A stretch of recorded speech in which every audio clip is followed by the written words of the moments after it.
Bakit nga ba isa si Thomas sa mga EXP heroes na may pinakamadayang lifesteal capability na inaabuso ng mga pro players sa high rank games ngayon?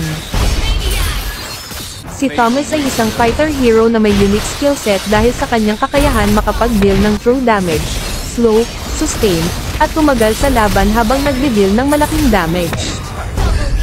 Si Thomas ay isang hero na may kakayahan makapag-sustain pero siya ay isang unusual na sustain hero dahil ginagamit niya ang kanyang basic attacks para magkaroon ng HP recovery.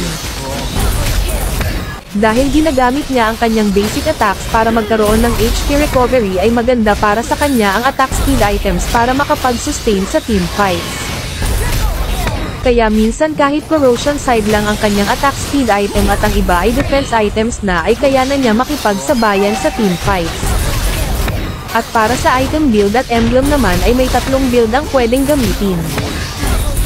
Kapag gusto mo ang sustain build ay ito, kapag gusto mo naman ang may konting penetration ay ito, at kapag gusto mo naman ang Thomas na naka-trinity build ay ito. Kaya kung natapos mo ang video na ito ay pwede ba kita maging supporter kahit wala akong maibigay na skin at puro tutorial at entertainment lang ang maibibigay ko sa iyo. Kaya hindi pa rin maiiwasan ang katanungan na,